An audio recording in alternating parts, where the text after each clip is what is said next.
Coming up on News Live at 6, a Syracuse native is in space, what she's doing there and why it's so historic.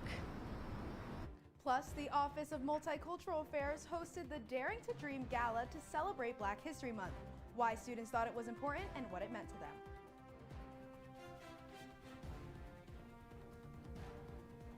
And coming up, Vice President of the Diversity and Inclusion Campus at Syracuse. Find out more. News Live at 6 starts right now. This is CitrusTV News Live at 6, your campus news leader.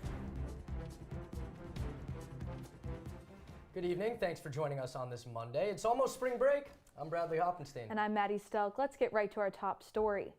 New at 6, the Vice President for Diversity, Equity, and Inclusion at Syracuse hosted a public forum earlier today to address recent updates about the campus.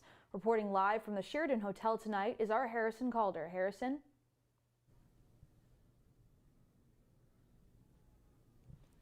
Maddie, good evening. I'm here today inside of the Sheraton to talk about an event that happened just a few hours ago, and it was held by Vice President Mary Grace Almondrez of the Diversity and Inclusion Program here at Syracuse, also known as DEIA. This event was a very efficient one, with people being able to ask questions to Vice President Almondrez, as well as talking about past and future plans for how this program's been run. This is now the fourth one that has been in place since she became Vice President in June of 2022. Here's a look at one of her plans for the future. There are 5 primary goals of the DEIA strategic plan. They include cultivating a sense of belonging, focusing on recruitment and retention of diverse faculty, staff, and students, advancing the institutional infrastructure, particularly around professional development, elevating DEIA across the academic enterprise, and practicing an inclusive understanding of disability access. So all in all, this event seemed like a complete success for everybody involved. There were breathing exercises and positive breathing exercises to make sure everyone understood the importance of breathing. And we also saw gifts given away, including a book and a flower pot made out of bamboo for everyone that attended.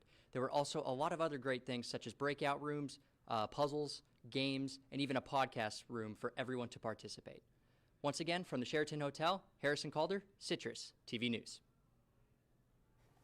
All right, Harrison, thank you so much. Looking for volunteer opportunities? Well, you're in luck. You can volunteer at the Food Bank of Central New York with Syracuse's Hillel tomorrow. Volunteering will go from 1:30 to 3:30 in the afternoon. Anyone interested in volunteering can sign up by visiting the link in Syracuse Hillel's Instagram bio or on their website. And the Syracuse University Department of Drama will be putting on the musical Head Over Heels. Performances will be held through this Saturday in the Storch Theater at the Syracuse stage. The musical features hit songs like We Got the Beat and Heaven is a Place on Earth. Tickets are available through the Syracuse stage box office. Keeping things here on campus, as a way to honor the end of Black History Month, the Office of Multicultural Affairs hosted the Daring to Dream Gala. Reporter Isabella Galan was there last night as SU rounded out its Black History Month events. Good evening, Isabella. Thanks, Bradley. Syracuse University hosted the Daring to Dream Gala to celebrate and inspire students to think beyond reality and create a better future. I had the opportunity to talk to some of the attendees about what this event meant to them as Black students on campus. The Daring to Dream Gala brings Syracuse University students together to recognize the achievements and contributions of Black culture on campus and beyond. This is not only ending to the beautiful celebration of Black History Month, but it also is a moment for students here to dream a bigger and blacker future. I feel like it's an opportunity for us to really give students the opportunity to celebrate themselves, entrepreneurs, trailblazers, and students that are really shifting the culture here on Syracuse University's campus. This Black History Month celebration gave students from the community the opportunity to showcase their gifts through dance, poetry, and music.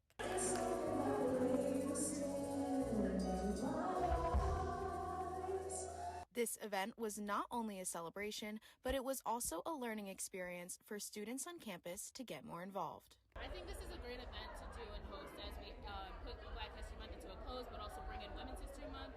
I think it's a great opportunity for students to get involved and to really see the different opportunities they can have by going to events others and networking and meeting people from different departments here. SU's Multicultural Affairs continues to bring students of color together to emphasize their impact on campus. This is Isabella Galan reporting for Citrus TV News.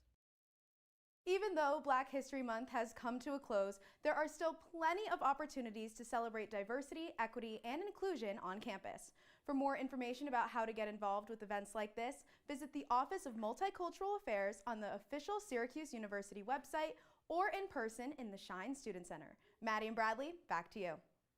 Isabella, thank you so much. Maddie, let's turn to our first weather now. We hit our record for March 4th by noon today. It was over 70 degrees. And to say the least, college was colleging. Yes, it certainly showed it on campus. I saw a lot of people outside. They were playing football, doing different sports, a lot of hammocks near the Hall of Languages. Always good and to I see. know, yes, and I know our Tyler O'Donnell was out there earlier today. But Tyler, what are the latest temperatures now?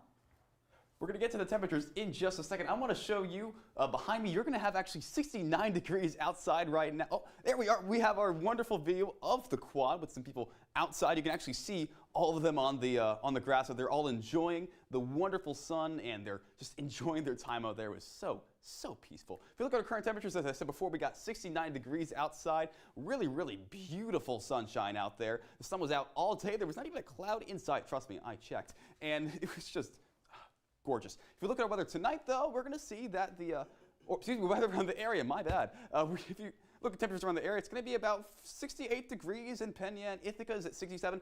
Roughly speaking, everywhere is just kind of warm right now.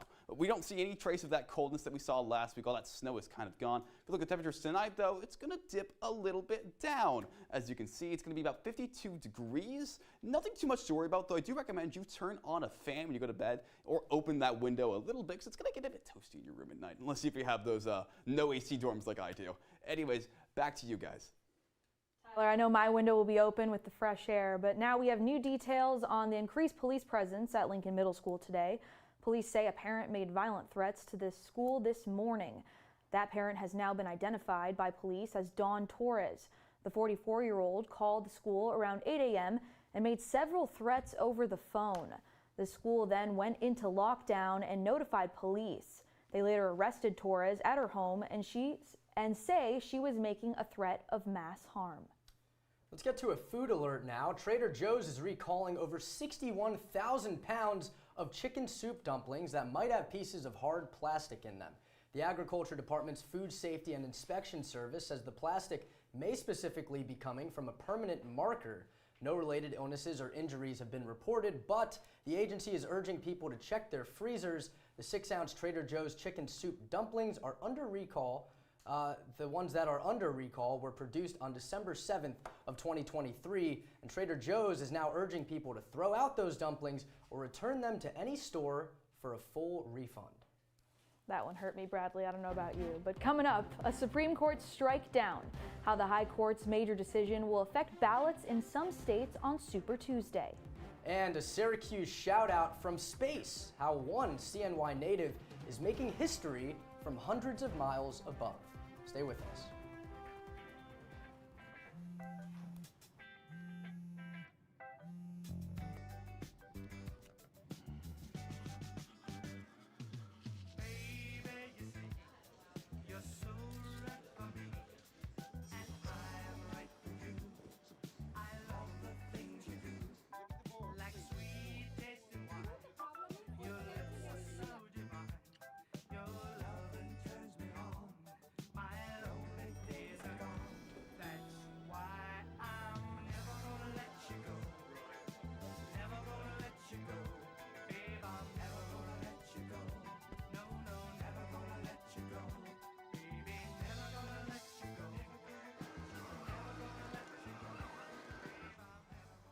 Here you go. Thank you. Thank you.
You're watching Citrus TV News live at 6 with Bradley Hoppenstein, Maddie Stelk, and Tyler Oldano.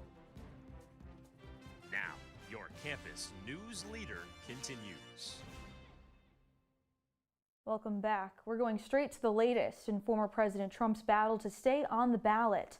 The Supreme Court saying this morning Trump can remain on the ballot despite states trying to take him off. The ruling overturned Colorado's decision to kick Trump off their primary ballot. This comes just one day before Super Tuesday, where more victory is expected for Trump. Citrus TV's Ronnie Perillo joins us now from Washington, D.C. to break down today's decision and what it means going forward. Hey, Ronnie. Thanks, guys. Well, it was a win for former President Trump here at the Supreme Court today in D.C. after all 9 justices here unanimously voted to keep him on the ballot in Colorado. The Secretary of State there tried to remove him from the ballot under the state's insurrectionist clause. Now today, that proved unsuccessful. And you might also remember other secretaries of state, such as in Maine, trying to pull the same move. Well, now she has to backtrack. Maine's top election official today reinstating the 45th president on the ballot in the Pine Tree State. So what exactly did the High Court say today? Well, in essence, that states cannot unilaterally remove a candidate from the ballot, and that instead Congress needs to make that decision under the U.S. Constitution's insurrectionist ban. Now, quickly following the decision, Trump spoke out from Mar-a-Lago, saying what happened today will help unify the country. Take a listen. It was a very important decision. We're very well crafted, and I think it will go a long way toward bringing our country together, which our country needs. And while today's vote was unanimous for Justices Kagan, Sotomayor, Jackson, and Barrett said that the Supreme Court went too far with the breadth of their decision and how the insurrectionist clause can be enforced in the future. Now, they did not discuss Trump's role on January 6th right across the street at the U.S. Capitol either. Now, of course, the next big case happening here at the Supreme Court, Trump's case on presidential immunity. And we'll have all those details covered for you here from the nation's capital. Outside the Supreme Court, Ronnie Perillo, Citrus TV News. Ronnie, thank you so much. Looking forward to it. Well, the National Guardsman who posted highly classified intelligence documents on social media is pleading guilty. Jack Teixeira is facing 6 counts under the Espionage Act after previously pleading not guilty. He's been in federal custody since his arrest in April last year. He's agreed to meet with members of the intelligence community and Department of Defense to turn over any more documents he has or knows of. In exchange, prosecutors say they will ask a judge to impose a shortened sentence, but that's still over 16 years. Out in northern Texas now, wildfires continue to burn, but the blaze is finally under some control. According to emergency management officials, hundreds of new firefighters and weaker winds are helping keep the fire at bay. Authorities say they expect the weather to remain favorable throughout the week, but have still not determined an official cause for the fire. The latest now in that highly anticipated space launch. After several days, the SpaceX Crew 8 mission took off last night. 4 new astronauts, including Syracuse native Jeanette Epps, are on their way to the International Space Station as we speak. Our Cora Mayer Costa is live with everything to know about the astronauts' journey. Good evening, Cora.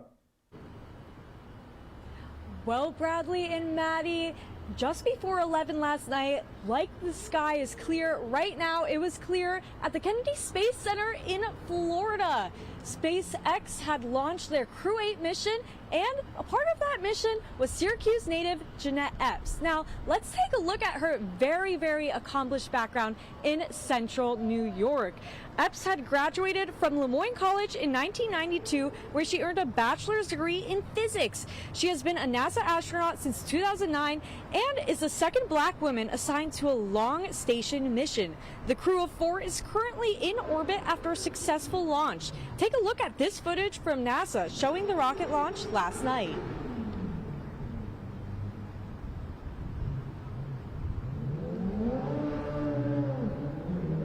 On ignition, engines full power, and liftoff of NASA Crew 8. Go Falcon, go SpaceX, and go NASA.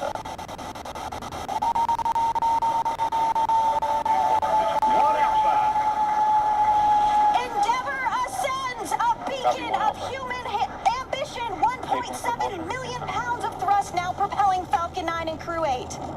signal is pitching downrange.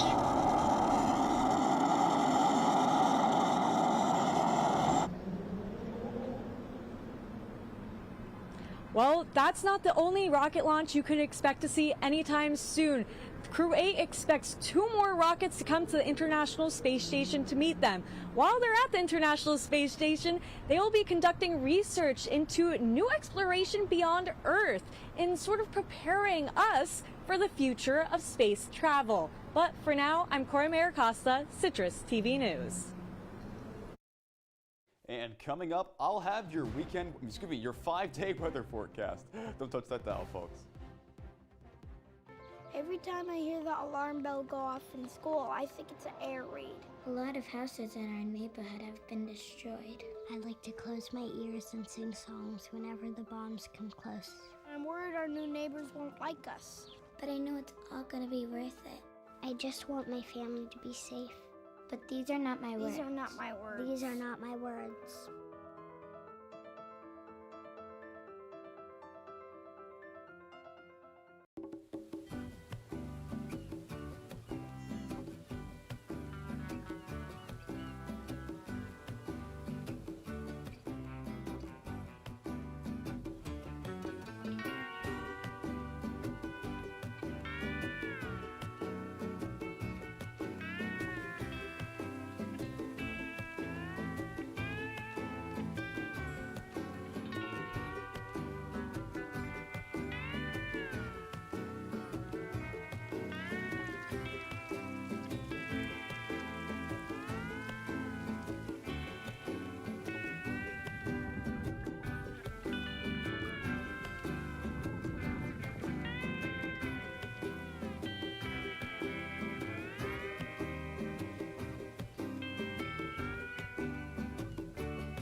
From the Citrus TV Weather Center, this is SU's most accurate weather forecast. Welcome back, guys. As you can see, I have here behind me some of the wonderful weather that we had today. You know, a nice blue sky, sun is shining. Everybody was out on the quad having the time of their lives. I saw people in hammocks. I saw people lying down on the grass. It was just, gorgeous weather for March in Syracuse. You don't really see it like that anymore. But maybe you will a little bit later this week as I take you a look at our 5-day forecast. As you can see that there's a little bit of, a little bit of sun throughout the rest of the week. There's actually going to be a little bit of rain though, so be cautious about that. 67 on tomorrow on Tuesday, and on Wednesday, be sitting at about 53, but don't worry about it too much. The rain's only going to be happening in the afternoon on Tuesday. Now, Wednesday and Thursday though, gonna be a little bit different. The rain's gonna be kind of happening all throughout the day, but not gonna be too heavy. It's just gonna be a nice little blanket of rain. It's still gonna be rather warm though, so keep that in mind as you go out. Friday, we're gonna have a wonderful return back to that sun we had today, and you're just gonna, I can't say anything more about it. It's gonna be just gorgeous. Back to you guys. Looking forward to that sun, Tyler. Thank you. And 3 passengers aboard Boeing Flight 1282 are now taking legal action after a door blew off mid-flight back in January. They're suing Boeing and Alaska Airlines for $1 billion. The lawsuit alleges Boeing identified the issue with the plane before the incident, but failed to do further inspections. This is one of 3 lawsuits against Boeing and Alaska Airlines following the incident. The aviation firm says it's seeking, quote, to hold Boeing accountable for its negligence, which had caused extreme panic, fear, and post-traumatic stress, end quote, to the 174 passengers and 6 crew members on board. Some more airline news. There's actually been quite a lot recently. JetBlue and Spirit are, as expected, calling off their nearly $4 billion merger after it was blocked by federal regulators. But backing out of the deal will cost JetBlue. It now has to pay Spirit $69 million to terminate the deal. The decision is a big win for the Biden administration, though, which has been advocating for less corporate consolidation and more consumer-friendly pricing. The Justice Department says the blocked merger is a, quote, victory for U.S. travelers who deserve lower prices and better choices. And the European Union is making Apple pay up, fining the tech giant $2 billion for what it calls anti-competitive practices. The EU says Apple unfairly favors its own music streaming service, and that's stopping rivals like Spotify from telling users how they could pay for cheaper subscriptions when avoiding Apple's in-app purchases. Apple gets a 30% cut when users pay through apps, forcing companies to send customers to their websites so they can get the full profit. Apple hit back at the commission today, saying it is going to appeal to the fine. And from tech to sports rivals, Sean, what you got for us in sports? Well, Syracuse men's basketball is fighting for a spot in March Madness to end the season. Find out if they have a shot after the break.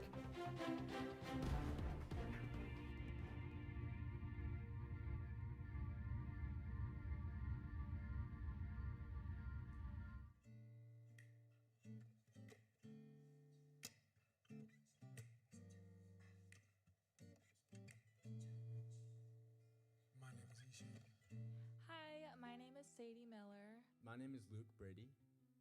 I go by St. Luke.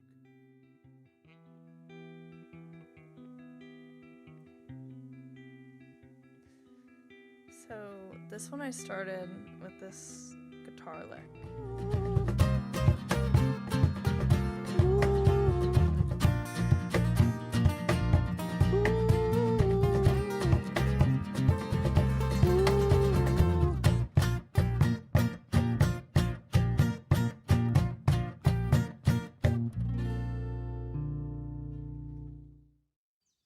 Jason, let's go see your room.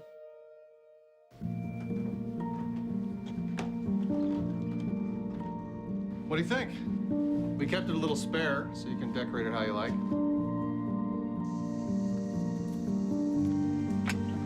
Dinner! Go. Excellent. Soccer is fun. Yeah, I saw you guys out there. We're the family. We're the family. Yeah! Oh, I thought you were on my team. Wait.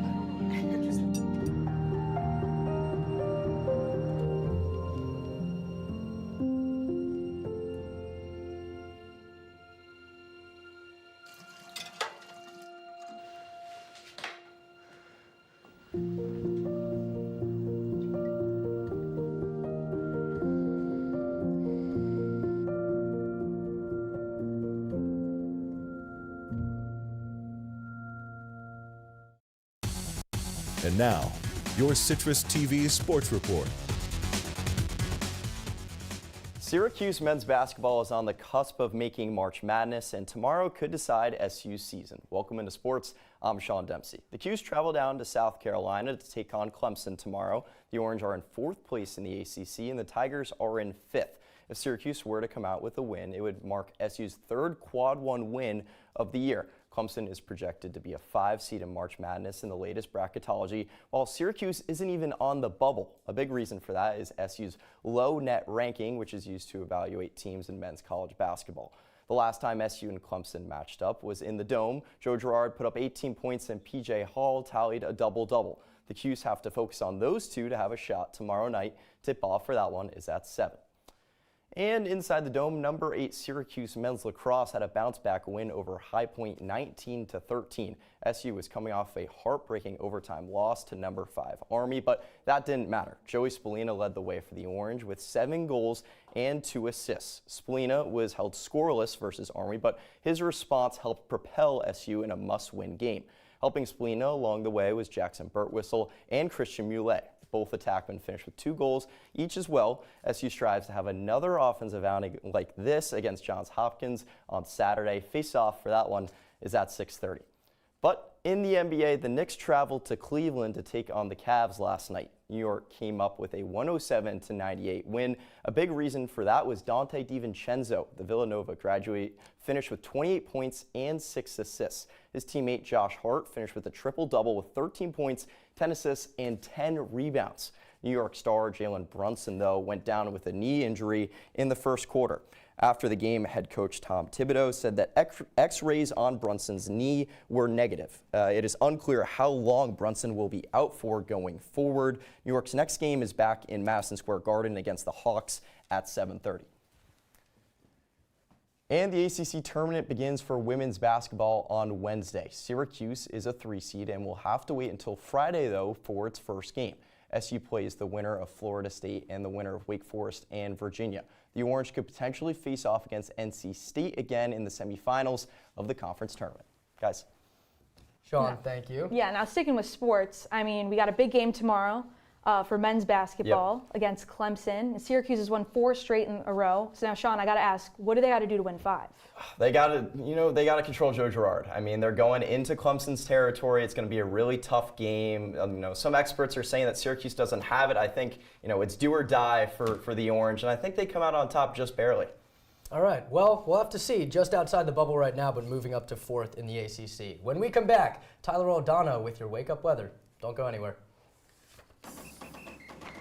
If you're buzzed and doing this,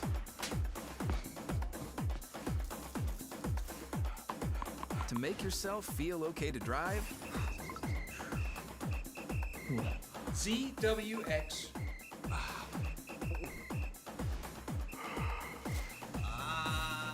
you're not okay to drive. YGKLVW. Regular you.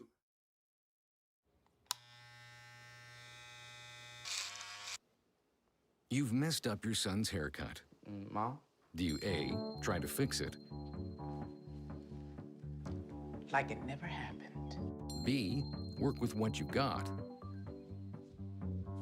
Or C, show solidarity? Thank you, baby. As a parent, there are no perfect answers. But you don't have to be perfect to be a perfect parent. Thousands of teens in foster care will love you just the same. Last week, Brandon met a girl on a dating app. One day after work, he finally found the courage to ask her out. No answer. He started to panic. Was he being too pushy? Maybe it was too Hey, sorry I didn't respond. I was driving. I would love to go on a date. How does tonight sound? Brandon tried to play it cool, but inside he knew. A girl so smart, so responsible. She must be a keeper. Welcome back to News Live at 6. Here I have for you today our wonderful wake-up forecast. So as you can see, it's going to be about 50 degrees as the sun comes out in the morning, but it's going to be a little bit deceptive as the Sunday morning is actually going to be a bit of a lie, because later in the day we're going to have some evening rain, but then again, nothing you really need to worry about too much, guys. That's good to hear. We don't have to worry about the rain too much. That's unlike true. the sunshine. That's true. Keep it up. Yes, and as we head into tonight, University Union is presenting a comedy show with Joe Gatto from Impractical Jokers. The event will be in Goldstein Auditorium in Shine, and doors will open at 7:45. Now, guys, this is huge.